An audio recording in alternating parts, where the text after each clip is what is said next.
নমস্কার। আজকে আমি আলোচনা করব গণেশ দেবতা গণেশ সম্পর্কে। আজকের দিনে গণেশ পূজা অনেকেই করতেছেন। তো গণেশ পূজার আগে গণেশ সম্পর্কে যদি আমরা সঠিকভাবে না জানি তাহলে গণেশ পূজা করার কোনো সার্থকতা আমাদের আসবে না। তো এই গণেশ পূজার গণেশ সম্পর্কে আমি সহায়তা নিব বর্তমান যুগপুরুষোত্তম পরম প্রেমময় শ্রী শ্রী ঠাকুর অনুকূল চন্দ্রের পার্ষদ লীলাসঙ্গী শ্রী দেবীপ্রসাদ মুখোপাধ্যায়ের। তিনি একটি বই লিখেছেন শ্রী শ্রী ঠাকুরের দৃষ্টিতে দেবদেবী গণেশ। তিনি লিখেছেন মূলত ঠাকুর যা বলেছেন সেই কথাগুলি তিনি সাজিয়ে গুছিয়ে লিখেছেন। তো আজকে আমরা গণেশ সম্পর্কে, গণেশ দেবতা সম্পর্কে সম্পূর্ণরূপে জানার চেষ্টা করব। আচ্ছা, গণেশ সম্পর্কে অনেকে আবার বেদ গ্রন্থাদি খুঁজে বেদে গণেশের নাম আছে এরকম তারা রেফারেন্স খুঁজতে যায়। তো যারা বেদের মাহাত্ম্য বুঝে না, অর্থ ধাতুগত অর্থ বুঝে না, তারা আসলে সেই শব্দটাকেই গণেশ বলে অভিহিত করতে পারে। সেটা তাদের বোকামি, মূর্খামি। তারপরও আমি বেদের অনলাইনে আমি যেটা দেখতে পাই, অনেকে বেদের রেফারেন্স দিচ্ছে যে এখানে গণেশের নাম উপস্থিত আছে, তাই বেদেও আমাদের গণেশ আছে। তাদের দৃষ্টি খুলে দেওয়ার জন্য আমি কিছু উল্লেখ করব। যেমন ঋগ্বেদ সংহিতা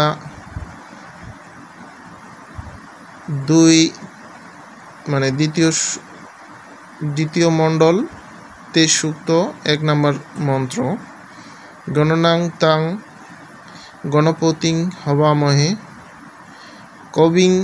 কবিনামুপস্রবস্তম জ্যেষ্ঠরাজং ব্রহ্মণস্পত আন শ্রীনবনীতিভ শীত সাধনম। এখানে তারা গণেশের নাম তাদের অল্প বুঝের ধারণে তারা এখানে গণেশের নাম খুঁজে পেয়েছেন, কিন্তু আসলে এই সূক্তে ব্রহ্মণস্পতি বা বৃহস্পতি দেবতাকে উদ্দেশ্য করে ঋষি সেই শ্লোকের উদ্ধৃতি করছেন। এরকম আরও অনলাইনে দেখা পাওয়া যায়। যজুর্বেদের 23/19 ওনারা রেফারেন্স করছেন। তারপরে আবার ঋগ্বেদ সংহিতা 10 মণ্ডল 112 সূক্ত 9 নম্বর মন্ত্রের কথা উল্লেখ করেছেন। আবার ঋগ্বেদের 1 মণ্ডল 164 সূক্ত 46 নম্বর মন্ত্রের তারা রেফারেন্স দিয়েছেন, কিন্তু এগুলা কোনো জায়গায় আপনার গণেশের কথা বলা নেই। এখানে গণপতির কথা বলা হয়েছে, সেই ঈশ্বর বা পুরুষোত্তম বা ভগবানকে উদ্দেশ্য করেই বেদের ঋষিরা এসব কিছু এইসব মন্ত্র তারা ধ্যানের মাধ্যমে প্রাপ্ত হয়েছেন। ঈশ্বরেরই একটা বর্ণনা। তো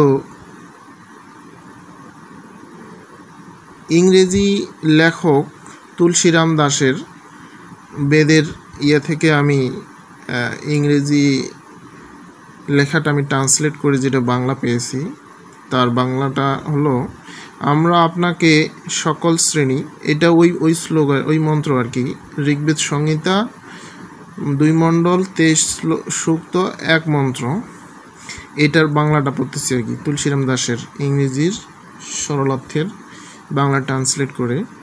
আমরা আপনাকে সকল শ্রেণী, জাতি এবং বিশ্বের সকল প্রজাতন্ত্রের প্রভু রাষ্ট্রপতি মানে শ্রেষ্ঠ হিসেবে সর্বোচ্চ দৃষ্টিভঙ্গি সম্পন্ন পুরুষদের সর্বোচ্চ স্বপ্নদ্রষ্টা হিসেবে তুলনা ও কল্পনার অতীত সকলের মধ্যে সর্বাধিক বিখ্যাত উজ্জ্বল শাসকদের মধ্যে সর্বোচ্চ বিদ্যমান বিশ্বের জ্ঞান ও কমনওয়েলথ প্রভু হিসেবে, কমনওয়েলথ মানে সর্বসাধারণ আর কি, সর্বসাধারণ প্রভু হিসেবে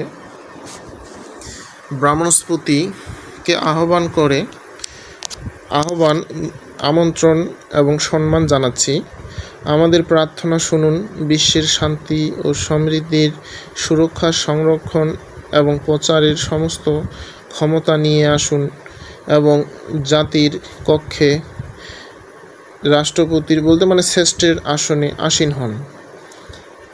এই মন্ত্রের যে তুলসীরাম যে তার ইংরেজি ব্যাখ্যা করেছেন বা বলেছেন, সেটার বাংলা অর্থ এটা দাঁড়ায়। এখানে গণেশের নাম কোথাও পাওয়া যায় না, মানে যিনি শ্রেষ্ঠ ঈশ্বর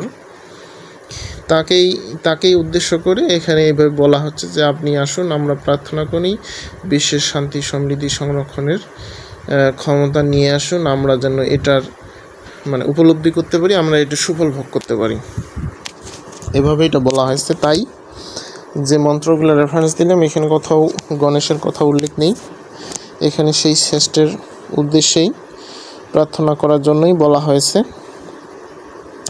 তো আমরা এখন মূল ব্যাখ্যায় চলে যাই যে গণেশের আমরা জানি গণেশের বাহন ইঁদুর আছে, তার আবার 4টা হাত আছে, তার মুখে আবার হাতির মতো, তার মাথা আবার হাতির মতো মাথা, দাঁত আছে, হাতির মতো সুর আছে। এটা কি সম্ভব? এটা একটা অকল্পনীয় বিষয়।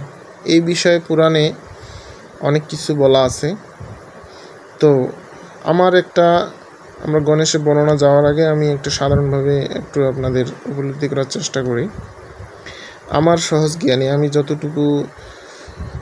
যত শাস্ত্রই বলেন, সম্পূর্ণ শাস্ত্রই তো পড়তে পারি নেই, মানে পিডিএফ আছে সেগুলো থেকে কাট করে আমি খুঁজে পড়ার চেষ্টা করেছি, ঠাকুরের ব্যাখ্যাটা পড়েছি এবং উপলব্ধি করার চেষ্টা করেছি। তাতে যে আমি বুঝতে পারলাম সেটা হলো আমাদের বেদ 5 থেকে 6,000 বছরের মধ্যে, আজ থেকে 5 থেকে 6,000 বছরের সময় উৎপত্তি হয়েছে ঋষিদের মাধ্যমে। ঈশ্বরের জ্ঞান স্বয়ং ঈশ্বরের মাধ্যমে তারা ধ্যান করে প্রাপ্ত হয়েছেন। তারা আসলে সেই ঈশ্বরেরই বিভিন্ন, তারা যখন ধ্যান করতেন তাদের মধ্যে যে বিভিন্ন বোধ অনুভূতি হতো, বিভিন্ন লোক প্রাপ্ত হতো, বিভিন্ন স্তর তাদের মধ্যে যে ফুটে উঠত, তারা তখন সেই যে বোধ অনুভূতিগুলো তারা তখন ঈশ্বরের এরকম বিভিন্ন নাম বা শব্দ তারা উপলব্ধ হয়েছেন। সেগুলাই হয়তো তারা এই শব্দগুলো তারা বেদের মধ্যে তা ঈশ্বরকেই উদ্দেশ্য করে তারা এইসব মন্ত্র তারা উদ্ধৃতি করেছেন। কিন্তু আমার মনে হয় আমাদের এই দেবতাগুলো আসলো কিভাবে?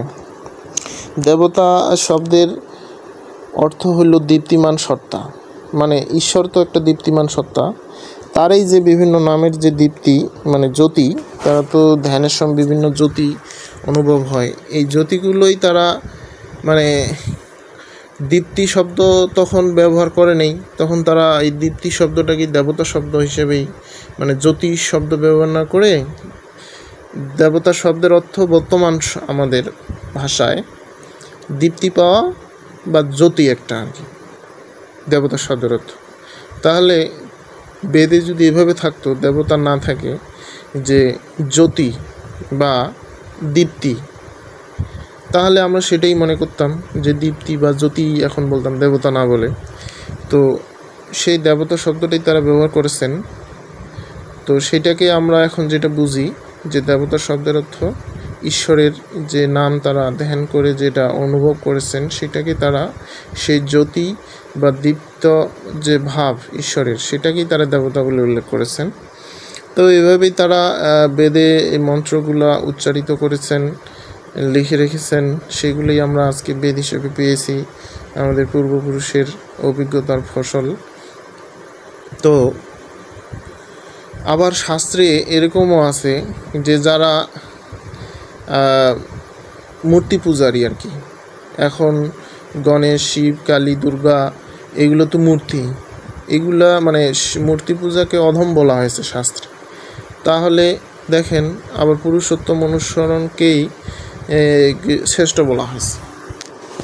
আমাদের বেদের ঋষিরা কিন্তু কখনো মূর্তি পূজা করে নাই। তাহলে তারা যদি মূর্তি পূজা না করে থাকে, তাহলে তারা এইসব দেবতার উল্লেখ করলেন কীভাবে? তারা আসলে মূর্তি পূজা করেনি, তারা এইসব ঈশ্বরের ভাবকেই, যে জ্যোতি বা দেবতা বা দীপ্তি ভাবকে উল্লেখ করেছেন। আসলে আরও শাস্ত্রে এটা বলা আছে যে সাধন স্তরে মানুষ তো বিভিন্ন রকমের মানুষ থাকে, অনেকের চিন্তা চেতনা অনেক হায়ার থাকে, অনেক উঁচু থাকে, অনেকের চিন্তা চেতনা আবার নিচু থাকে। তো দেখা যাচ্ছে যাদের উঁচু চিন্তাভাবনা তারা ওইসব মূর্তি পূজা করেন না আর কি। আবার যাদের চিন্তা চেতনা নিচু তাদেরকে মানে সাধনার 3 রকমের স্তর আছে। অনেক মানুষ আছেন তারা সহজেই উচ্চ ভাব বা পুরুষোত্তম ভাব সহজে বুঝতে পারেন না, তারা আসলে মূর্তি পূজায় বিশ্বাসী।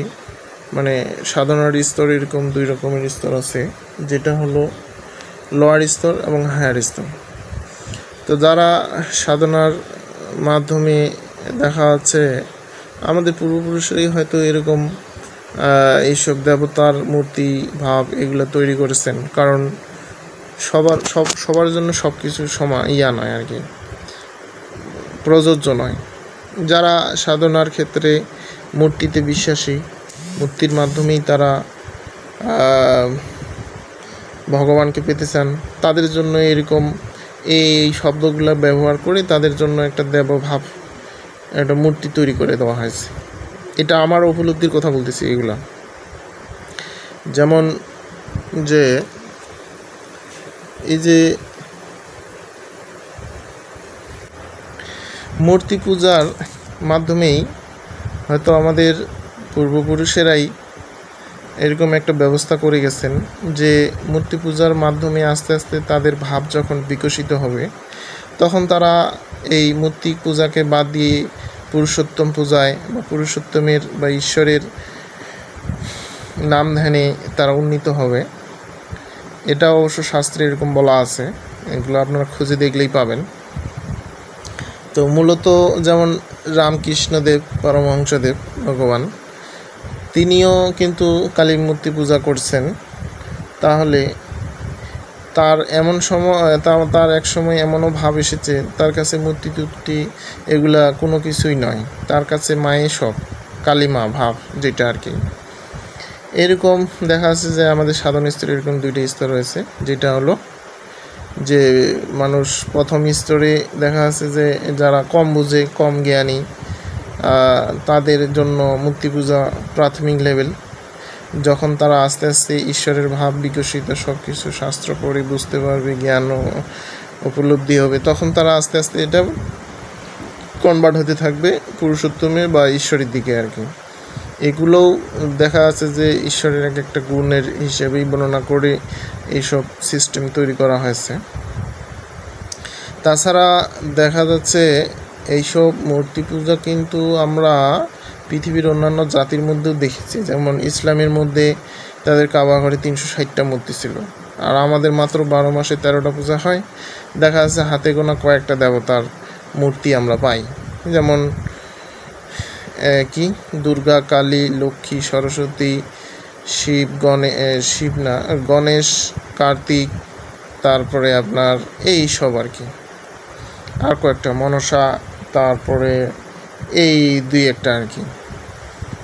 আর আরেকটা জিনিস হলো যে এই মূর্তি ধারণাটা আমার অনুভবে আসতেছে এই কারণে যে আমরা যখন পুরুষোত্তমের পূজা করি, পুরুষোত্তমকে অনুসরণ করি, তিনি কিন্তু অনন্তকাল বেঁচে থাকেন না শরীর নিয়ে, তিনি ভাব নামের মধ্যেই বেঁচে থাকেন, কিন্তু শরীরে তো সারা জীবন অনন্তকাল বেঁচে থাকেন না। তখন আমরা কি করি, তার ছবিকে আমরা শ্রদ্ধা করে সামনে রাখি আর কি, সেখানে আমরা তাকে শ্রদ্ধা জানাই। তো অনেকে দেখা যাচ্ছে যে ছবি হয়তো ডিসকালার হয়ে যায়, অনেক সময় হয়তো দেখা যাচ্ছে অনেকে দেখা যাচ্ছে মাটির সেই ছবির মতো অথবা সেই পুরুষোত্তমের আকৃতি অনুযায়ী দেখা যাচ্ছে যে মাটির প্রতিমা বানে তাকে অনুসরণ করতে শুরু করলো। তো এইভাবেই আমার মনে হচ্ছে এই প্রতিমা, এই যে দেবতার যে প্রতিমাগুলা বিভিন্ন দেবদেবীর, এই ধারণাগুলো দেখা যাচ্ছে যে এভাবেই হয়তো সৃষ্টি হয়েছে আর কি অতীত ভবিষ্যতে আর কি, অতীতে আর কি। কারণ আমাদের এই বেদ তৈরি হওয়ার, বেদ সৃষ্টি হওয়ার আজ থেকে 5000 বছর হচ্ছে, তাহলে আমরা 1000 বছরের কোনো অস্তিত্ব জানি না। আজ থেকে 200-300 বছর আগের অস্তিত্ব আমাদের মাথায় থাকে না, কি হয়েছে না আছে। আমরা মানুষ জীব সর্বোচ্চ 100 বছরের 10-15 বছরের চিন্তা ভাবনা করি, তাহলে এসব হাজার হাজার বছর আগে কখন কোন সময় কি তৈরি হয়েছে, সৃষ্টি হয়েছে, এটা আসলে কল্পনায় আমাদের আনাটা মুশকিল আর কি। তো আমরা যেটা এই শ্রী শ্রী ঠাকুরের ব্যাখ্যায় যেটা আমরা পাইলাম, তো এখন আমরা মূল ব্যাখ্যায় যাই। গণেশ শব্দের বিস্তারিত বর্ণনা শ্রী শ্রী ঠাকুর এভাবে বলেছেন, গণেশ অর্থাৎ গণঈশ, গণ সংখ্যাবাচী শব্দ। অনেকে বলেন গণ মানে জনগণ, অর্থাৎ মানুষের সমষ্টি। কিন্তু শুধু মানুষ কেন, গণ বলতে যা কিছু সব, পশু পক্ষী কীট পতঙ্গ বৃক্ষলতা সকল পদার্থ সব কিছুই ঈশ। এই সব কিছুরই যিনি ঈশ অধিপতি, তিনি গণেশ। ঈশ শব্দের উৎপত্তি সংস্কৃত ঈশ ধাতু থেকে, মানে হলো অধিপতি, আধিপত্য। ঈশ ধাতু মানে হলো আধিপত্য। আধিপত্য এর মধ্যে আছে অধিপতি, অধিপতির মধ্যে আছে আবার দুটো শব্দ, অধি ও পতি। অধি শব্দের উৎপত্তি সংস্কৃত ধা ধাতু থেকে, অর্থ হলো ধারণ, এবং পতি শব্দের উৎপত্তি সংস্কৃত পা ধাতু থেকে, অর্থ পালন। তাহলে অধিপতি মানে যিনি ধারণ পালন করেন। অধিপতি শব্দের মানে হলো যিনি ধারণ পালন করেন। কি ধারণ পালন করেন সেটা আমরা বুঝবো আস্তে আস্তে। এইবার গণেশ শব্দের সমূহ অর্থ দাঁড়ালো সৃষ্টির যাবতীয় সব যা কিছুকে যিনি ধারণ পালন পোষণ করেন। গণেশ শব্দের সমূহ অর্থ এটা দাঁড়ালো আর কি, ধারণ পালন পোষণ করেন। তাহলে কি ধারণ করেন আর কি পালন করেন আর কি পোষণ করেন, তিনি এটা আরও পরে বুঝবো আর কি। আগে ধারণ পালন পোষণ এটা যে করেন সব কিছুর, তিনি যে গণেশ, এটা আমরা পরে আরও বুঝতে পারবো সম্পূর্ণ আলোচনা করলে। এই কারণে যে কোনো দেবতা পূজায় গণেশ পূজা হয় সবার আগে। তিনি তো সবার ধারয়িতা, পোষয়িতা, পালয়িতা। তাকে অর্ঘ্য দিয়ে প্রণাম করে তবে পূজা শুরু হয়। মানে গণেশের পূজাই, ঠাকুর বলতেছে গণেশের পূজাই আগে শুরু হয় আর কি। কিন্তু সেটা কোন গণেশ সেটা আমরা বুঝবো আস্তে আস্তে। তার এই গণেশের আরেক নাম হলো গণপতি। গণের পালন ও রক্ষাকর্তা, সৃষ্টি বা ধ্বংসের কারক তিনি নন, তিনি রক্ষার কারক। তাই সবার আগে তার আবাহন। আমরা যেটা পুরাণের বর্ণনায় পাই, গণেশের পিতা শিব এবং মাতা দুর্গা। শিব শব্দের অর্থ যিনি মঙ্গল স্বরূপ। তাহলে শিব শব্দের অর্থটা হলো মঙ্গল স্বরূপ। আচ্ছা, শিব শব্দটা না বললেই যদি আমরা সরাসরি শাস্ত্রে এভাবে পেতাম মঙ্গল স্বরূপ, তাহলে আমরা কি বুঝতাম? শিবের এই মূর্তি কি আমাদের চোখের সামনে ভেসে আসতো না। তাই তখনকার সংস্কৃত শব্দ শিব, আর এখনকার তার বাংলা অর্থ হলো মঙ্গল স্বরূপ। তার থেকেই আবির্ভূত গণপতির। গণকে যিনি পালন ও রক্ষণ করবেন তিনি অবশ্যই মঙ্গল বিধায়ক। কারণ মঙ্গল না হলেই হবে অমঙ্গল, আর অমঙ্গল আনবে জীর্ণতা, জরা, বিচ্ছিন্নতা, বিনাশ। কিন্তু গণেশ তো স্থিতি ও রক্ষারই ধাতা, তাই তিনি অবশ্যই শিবসম্ভব, মঙ্গল থেকে জাত। জননী, গণেশের জননীর নাম হলো দুর্গা। দুর্গা মানে জীবনের দুর্গস্বরূপ, যিনি, যার কাছে সমস্ত অশুভ শক্তি প্রতিহত, বিপর্যস্ত, বিনষ্ট হয়। সমস্ত অকল্যাণের বিরুদ্ধে দুর্গ হয়ে আছেন যিনি, তিনি তো মা দুর্গা। আচ্ছা, এই গণেশের জননী তিনি। এমন মা না হলে কি আর এমন পুত্র হয়? মানে শব্দগুলোর কিন্তু এক একটা ধারা এইভাবে। তাহলে এটুকু স্পষ্ট দেখা যাচ্ছে যে গণের ধারক ও পালক যিনি হবেন, তার মধ্যে কল্যাণকারী এবং অসৎ নিরোধী শক্তি উভয়ই বিদ্যমান। এই হলো গণেশের পিতামাতা শিব ও দুর্গা হওয়ার তাৎপর্য। এটাও ব্যাখ্যা করে দিয়েছেন শ্রী শ্রী ঠাকুর। এগুলো আরও আছে, এগুলো পরবর্তীতে আমি আলোচনা করব। গণেশকে বলা হয় সিদ্ধিদাতা, আমরা এটা জানি। তাহলে তার পূজা করলেই সিদ্ধি লাভ সম্ভব। এই সিদ্ধিটা কি? মনে হয় মনস্কামনা সিদ্ধি সম্পর্কেই কথাটা ব্যবহার করা হয়েছে, কিন্তু সিদ্ধির মধ্যে আছে সিদ্ধ হওয়ার ভাব। সিদ্ধ হওয়া মানে কথায়, কাজে, কথায়, চলায় দক্ষ, কুশল হওয়া। যে ব্যক্তি কুশল কৌশলী হয়ে চলতে পারে, বলতে পারে, কাজ করতে পারে, সে জীবনে হটে যায় না, প্রতারিতও হয় না। এমনটি হতে কে না চায়? এমন তোর চলন অধিগত করাই হলো সিদ্ধি লাভ করা। গণপতি যিনি, সবার স্থিতি ধারক ও পালক যিনি, তার পূজার ভিতর দিয়েই তার ওই ধারণ পালনী শক্তি আমাদেরও লাভ হয়। গণপতি যিনি, সবার স্থিতি ধারক পালক যিনি, তার পূজার ভিতর দিয়েই তার ওই ধারণ পালনী শক্তি আমাদেরও লাভ হয়। তার পূজা মানে সম্বর্ধনা, যাকে পূজা করছি তার গুণগুলি আমাদেরও লাভ হয়, সেজন্য এটা বলা হয়েছে। গণেশ উল্টানো বলে একটা কথা আমরা সমাজে প্রচলিত আছে, এই কথাটারও ব্যাখ্যা তিনি ঠাকুর দিয়েছেন। ব্যবসায়ীরা গণেশ পূজা করেন, তাদের গণেশ উল্টানো মানে ব্যবসা ক্ষতিগ্রস্ত হয়। গণপতি যিনি, তিনি লোক বিনায়ক। তার বিধানকে অবহেলা করে যখন আমরা তার বিপরীত চলনে চলতে থাকি, তখনই আমাদের জীবনে গণেশ উল্টায়, তখনই জীবনে নেমে আসে হরেক রকমের বিপত্তি। তাই গণেশ উল্টানো মানে মানুষের কল্যাণ বিধাতা যিনি, তাকে অবজ্ঞা করা, তার বিধানকে তাচ্ছিল্য করা। আচ্ছা, এখানে একটি কথায় এসে পড়ে, গণপতির পূজা কেমন? রোজ সন্ধ্যায় তার সামনে একটু ধূপধুনা দেওয়া বা প্রদীপ নাচানো, নাকি বছরে একদিন খুব ধুমধাম সহ পাদ্য অর্ঘ্য সহকারী গণেশ পূজা করা? চিন্তা জগতে আর এক মহাবিপ্লব সৃষ্টি করেছেন যুগপুরুষ শ্রী শ্রী ঠাকুর অনুকূলচন্দ্র।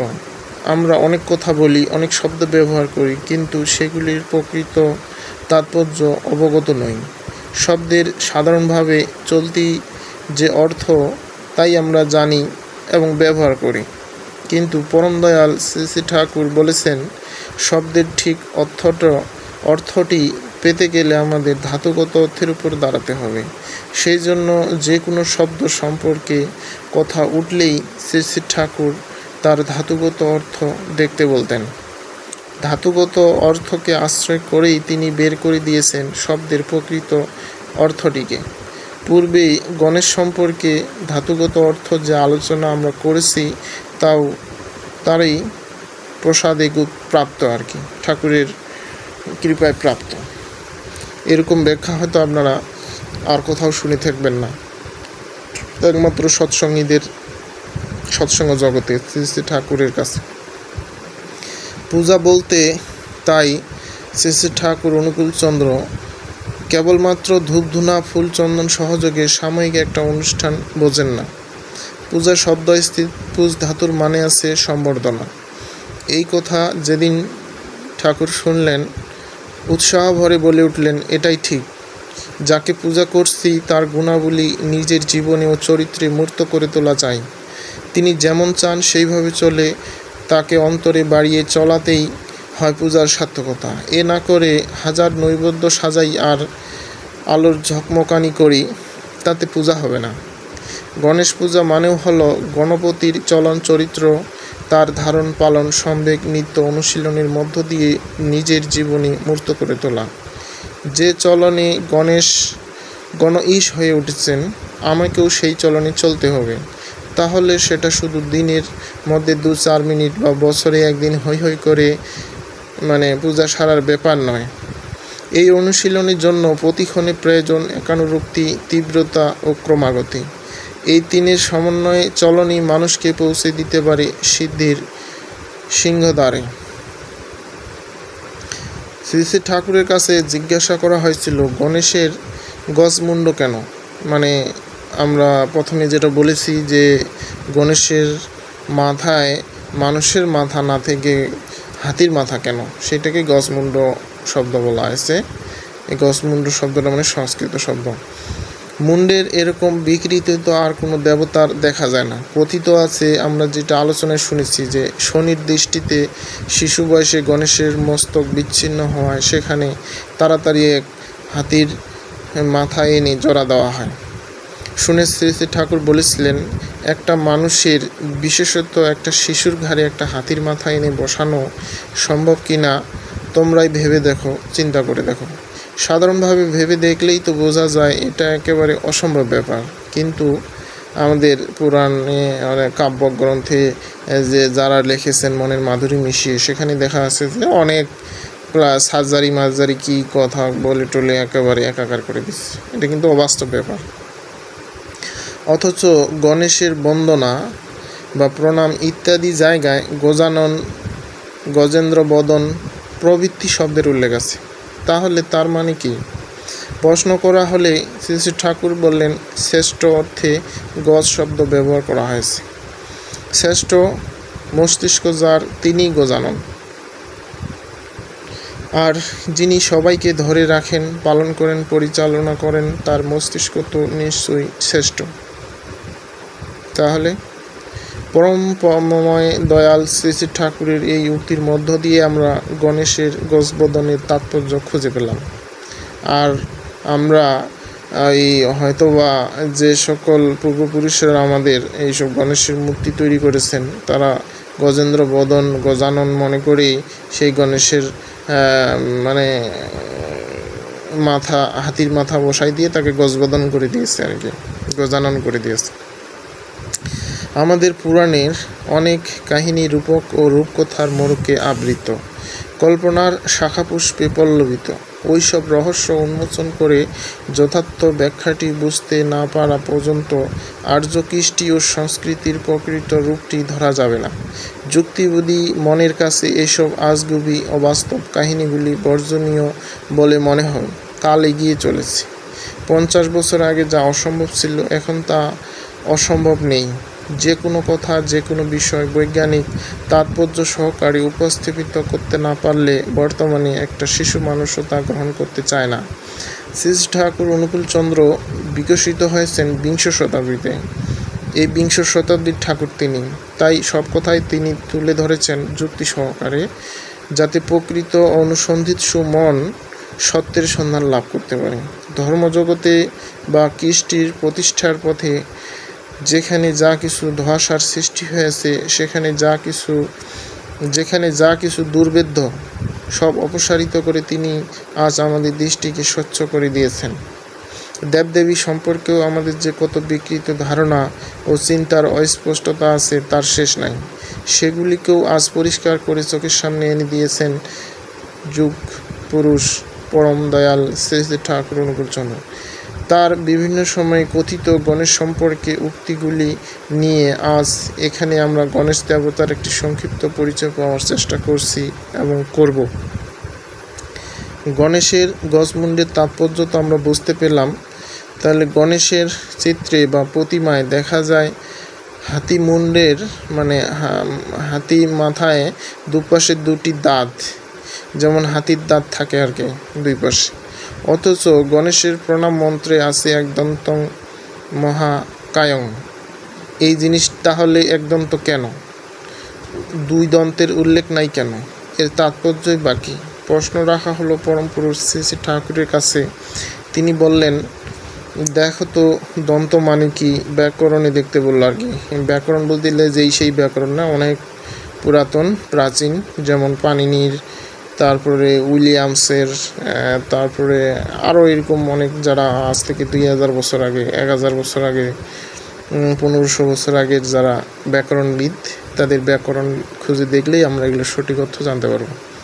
আমরা সবাই জানি দন্ত মানে দাঁত, কিন্তু শ্রী শ্রী ঠাকুরের কাছে ওভাবে শব্দের অর্থ বললে তিনি মানত না। উল্লেখ করতে হতো শব্দের ধাতুটি এবং সেই ধাতুর অর্থ। ধাতু হচ্ছে শব্দের উৎস বা কারণ। শ্রী শ্রী ঠাকুর হলো স্বয়ং কারণ পুরুষ, তাই তিনি ধাতুগত অর্থ বা উৎস বা কারণ ছাড়া কোনো শব্দের মানেই তিনি গ্রহণ করতে চান না। তাই তার কথা, কাজ, চিন্তা সবই উৎসমুখী। উৎসের দিকে, কারণের দিকে তিনি আমাদের দৃষ্টি ঘুরিয়ে দিয়েছেন।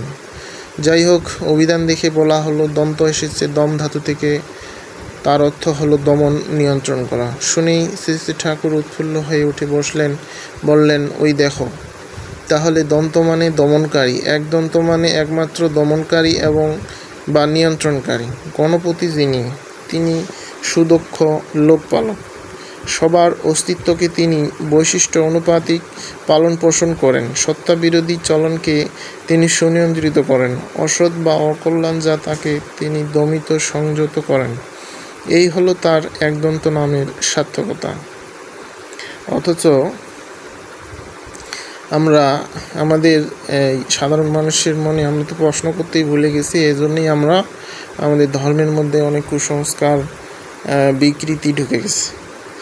আমরা হাতির গণেশকে, যারা গণেশ দেবতার যারা মূর্তি পূজা করে, তারা গণেশের প্রণাম মন্ত্রে একদন্তং মহাকায়ং বলে প্রণাম করে পুষ্পাঞ্জলি দেয়, কিন্তু আবার মূর্তির সামনে কিন্তু তার দুইটা দাঁত বের করা থাকে। তাহলে এরকম অমিল, এই বিষয়গুলো কিন্তু আমরা প্রশ্ন করি না বা জানি না। যাদেরকে জিজ্ঞেস করব তারাও তো জানে না, তাহলে কি উত্তর দিবে তারা? এখন আমরা সঠিকটা জানলাম, কারণ এগুলো তো ঠাকুর উড়িয়ে এসে জুড়িয়ে বলে নেই। এই শব্দগুলা আমাদের যে প্রাচীন যে ব্যাকরণ, সেই ব্যাকরণেই এই শব্দগুলার অর্থ দেওয়া আছে। তাহলে শ্রী শ্রী ঠাকুর শুধু আমাদের এগুলা খুঁজে গবেষণা করে অনুসন্ধান করে, ঠাকুরও অনুসন্ধান করেনি, তিনি খালি নির্দেশ দিয়েছেন তার লীলা সঙ্গীতের পার্শ্বদের, তারা ওই জিনিসগুলো খুঁজে দেখে বের করেছেন, আর ঠাকুর প্রকৃত জিনিসটা আমাদেরকে বুঝিয়ে দিয়েছে। আবার গণেশ মূর্তিতে দেখা যায় গণেশের 4 হাত। 4 হাত কেন? অন্য কার্তিক, এই অন্যান্য দেবতার 2 হাত থাকলো, এর আবার 4 হাত হয়ে গেল। এই জিনিসটাও আমরা প্রশ্ন করি না। শ্রী শ্রী ঠাকুর অনুকূলচন্দ্র ব্যাখ্যা দিলেন, 4 হাত মানে তার চারদিকে লক্ষ্য, তার চারপাশে চারদিকে সমান নজর রেখে চলেন। কোনো দিক দিয়ে কোনো অসুবিধা যাতে না আসে, কোনো ত্রুটি বা সম্পূর্ণতার আক্রমণে বিব্রত হতে না হয়, সেই জন্য তিনি সব দিকে লক্ষ্য রাখেন। চারিদিকে দেখে চলার এই স্বভাবকে শ্রী শ্রী ঠাকুর বলেছেন চতুরতা। সংস্কৃত চতুর মানে 4, তার সঙ্গে সম্বন্ধিত করেই শ্রী শ্রী ঠাকুর বাংলা চতুর শব্দ ব্যবহার করেছেন। তিনি বলেন, চতুর সেই যে 4 আল বা 4 সীমানা দেখে চলে, চারিদিকে যার তীক্ষ্ণ নজর থাকে। দেবতার 4 হাতের ব্যাখ্যা শ্রী শ্রী ঠাকুর এভাবেই দিয়েছেন। এবার গণেশের বাহন মুশিক বা ইঁদুর, এটা আমরা জানি। তার অর্থ ইঁদুরের মতো ক্ষতিকারক স্বভাবের যারা গণপতি, তাদিগকে তার অধীনে রাখেন।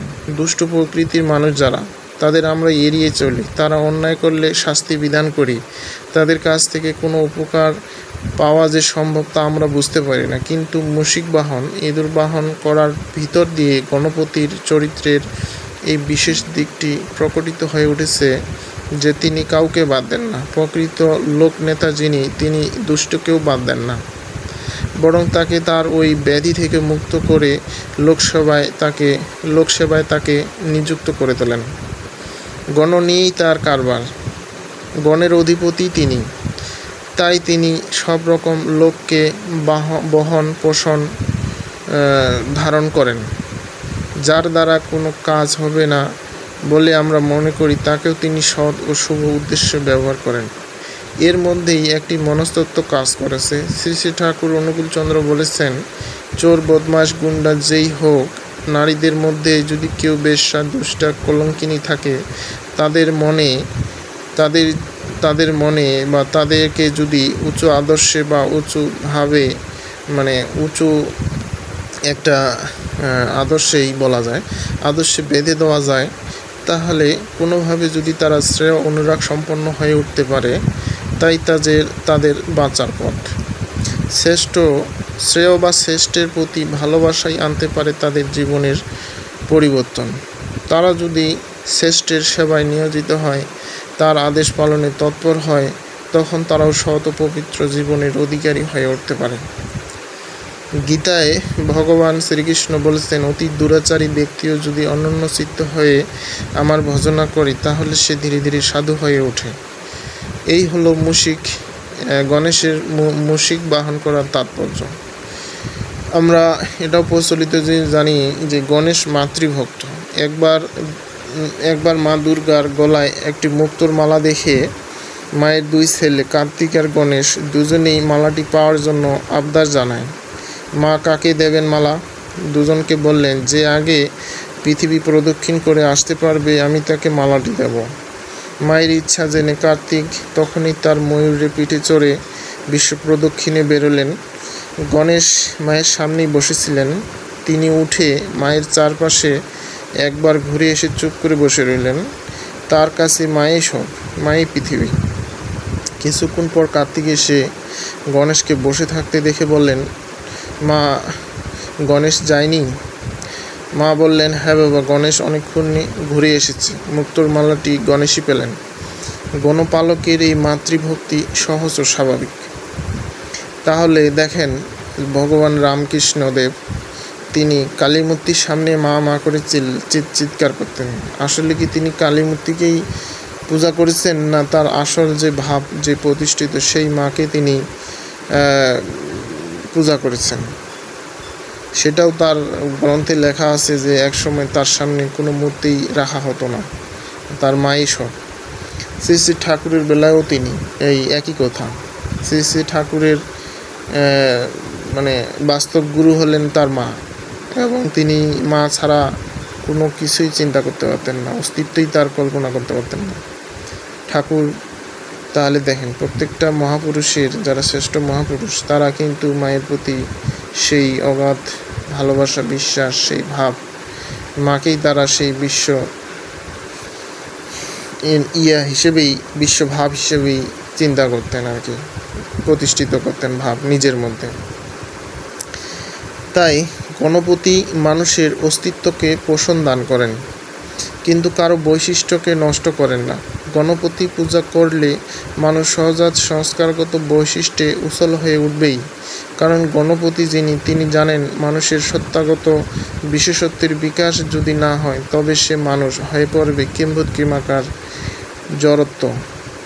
তাই তিনি ওই দিকের উপর ভিত্তি করেই মানুষকে পালন পোষণ করেন। তাই পোষণ শুধু খাওয়া পড়া দিয়ে পোষণ নয়, সাতত পোষণ, সত্তাগত পোষণ।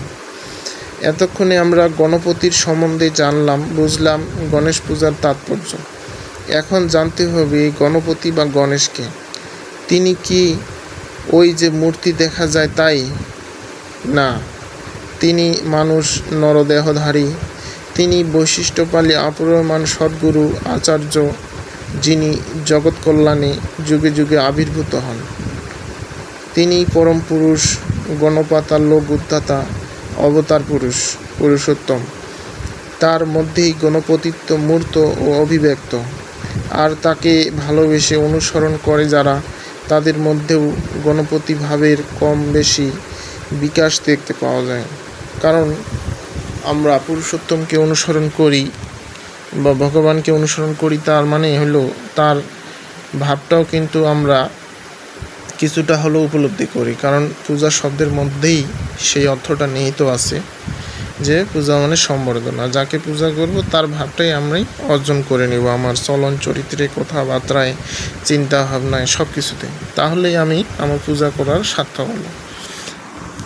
পূজা মানেই এমন কিছু না, খারাপ কিছু না, যে পূজা মানেই হলো তাকে অনুসরণ করা। অনুসরণ করলে তার যে গুণাবলীগুলো সেগুলো আমাদের মধ্যেই ফুটে ওঠে। তাহলে এই আলোচনাটা শোনার পরে আপনাদের কি কি অনুভূতি হলো আপনারা কমেন্টে জানাবেন। আপনারা হয়তো বলবেন, হুট করে এটা শোনার পরে মাথা গরম হয়ে যাবে, কি বলে, এতদিন আমরা গণেশ পূজা করে আসছি, গণেশ দেবতা, কার্তিক দেবতা, লক্ষ্মী দেবতা, দুর্গা দেবতা, শিব দেবতা, এইসব দেবতা আমরা জানে আসছি, এখন আসে আপনি বলতেছেন এরকম কথা। তো হুট করে খারাপ মন্তব্য করা যাবে না, বলা যাবে না। নিজেকে আগে বিষয়টা নিয়ে চিন্তা করেন, চিন্তা করেন, বারবার শুনেন, উপলব্ধি করার চেষ্টা করেন, আর বেদে খুঁজেন, শ্রীমদ্ ভাগবতে খুঁজেন, রামায়ণ মহাভারত পড়েন, সব কিছু পড়ে দেখেন। তাহলেই আপনার যে মস্তিষ্কটা, এটাকে মনে করেন যে এতদিন আপনার সব কিছু আবর্জনায় পূর্ণ ছিল, এখন আপনি এটা পরিষ্কার করেন, নতুন করে ভাবতে শিখেন। তাহলে আপনার সহজভাবে শিখতে চেষ্টা করেন। অলৌকিক কাল্পনিক বিষয়গুলা যেগুলো আছে সেগুলোকে বাস্তবভাবেই বোঝার চেষ্টা করেন, মানুষ হিসেবে বোঝার চেষ্টা করেন। আমাদের বেদে যা আছে সবগুলাকেই, যত দেবতা আছে সবগুলাকেই মানুষ হিসেবে উপলব্ধি করার চেষ্টা করেন। যত দেবতা, যত বর্ণনা, যত শাস্ত্রে যত কিছু আছে সব কিছুই ঈশ্বরের গুণ বা তার দিব্য জ্যোতি বা তার দিব্য ভাব, এইসব চিন্তা করেই উপলব্ধি করার চেষ্টা করেন। বিষয়টা আশা করি বিষয়টা আপনাদের মাথায় আস্তে আস্তে ক্যাচ করবে, একদিনে করবে না। হয়তো এর জন্য আপনাকে নাম ধ্যান করতে হবে, নাম ধ্যান করলে মাথা পরিষ্কার হবে, আপনার সহজে এইসব সূক্ষ্ম সূক্ষ্ম বিষয়গুলো আপনার মাথায় ক্যাচ করবে। আপনি নিজেও একসময় আপনার জ্ঞান প্রতিভাত হবে, উপলব্ধি হবে, আপনি বুঝতে পারবেন, উপলব্ধি করতে পারবেন। তো এই জন্য যেখানেই দেখবেন যে অলৌকিক কোনো কিছু আছে, এটা বাস্তবতার উপরেই চেষ্টা করবেন বুঝতে, তাহলে মনে করি আর সমস্যা হবে না। তো আশা করি এই গণেশ বা গণপতি যেটা বলা হয়েছে, বেদেও যে গণনাং গণপতি এরকম বলা হয়েছে, এটা আসলে সেই ঈশ্বরকেই, সেই শ্রেষ্ঠ পুরুষোত্তমকেই বা ভগবানকেই উদ্দেশ্য করে বলা হয়েছে, এভাবেই স্তুতি করা হয়েছে। আর বেদে তো আপনারা জানেনই কোনো প্রতিমা পূজা করা হয়নি। আর প্রতিমা পূজার ধারণাটাও প্রথমে বলছি যে এটা হয়তো বা এইভাবেই মানুষের মধ্যে আস্তে আস্তে অজ্ঞানতার ফলে ঢুকে যায়। যেমন ধরে নেন যে আমরা আজকে ভগবান কৃষ্ণের পূজা করতেছি 5000 বছর পরে, এখন তো আর কৃষ্ণের ছবি নেই, সরাসরি সেই ছবিও নাই, তার চরিত্র সশরীরেও নাই। এখন তার মাটির প্রতিমা বলেন আর কাঠের প্রতিমা বলেন আর যেইটারই বলেন, এটা বানাই আমরা পূজা করতেছি। এখন যদি সেটাকেই প্রতিমা বলেন, মূর্তি বলেন, তাহলে তো আর হবে না। তাকে আমরা তার একটা আকৃতি দিয়ে তাকে আমরা শ্রদ্ধা করতেছি, অথচ এই প্রতিমা না করেও কিন্তু শ্রদ্ধা জানানো সম্ভব। মনে মনে নাম করলাম, নাম করে প্রণাম মন্ত্র বলে তাকে প্রণাম করলাম, সেটাও সম্ভব। আর বেদের সময় এভাবেই হয়েছে। আর এই জিনিসগুলোই আস্তে আস্তে ওই যে মানুষের স্তর দুইটা আছে, একটা লোয়ার লেভেল, একটা হায়ার লেভেল। তো লোয়ার লেভেলের মানুষকে ধর্মপথে উদ্বুদ্ধ করতে, সমাজে ধর্মভাব জেগে রাখতে এইসব হয়তো এই মাটির বলেন, প্রতিমার বলেন, এইগুলা ঈশ্বরের ভাবগুলাকেই এক একটা করে কল্পনা করে হয়তো ঋষিরা এই প্রতিমা দেবতা যে রূপগুলা এগুলা হয়তো দেন নাই, পরবর্তীতে কোনো মানুষ হয়তো আমাদের দিয়েছে। তবে এরকমও হইতে পারে যে পৃথিবীর অন্য প্রদেশের, অন্য সভ্যতার মানুষেরা মূর্তি পূজা করতো, তারা এসে আমাদের এখানে তাদের চিন্তা ভাবনা অনুযায়ী আমাদেরও এইগুলা বানানো হয়েছে পরবর্তীতে। আমাদের ঋষিরা যখন সশরীরে ছিলেন না, তারপরে হয়তো এইভাবেই তৈরি হয়েছে আর কি। তো এই জিনিসগুলা আমাদের চিন্তা করতে হবে, কল্পনা করতে হবে, আর অলৌকিক কাল্পনিক নিয়ে বসে থাকলে হবে না, নিজে বাস্তবতা দিয়ে উপলব্ধি করতে হবে। তো সবাইকে নমস্কার, আমার আলোচনা এখানে শেষ করলাম।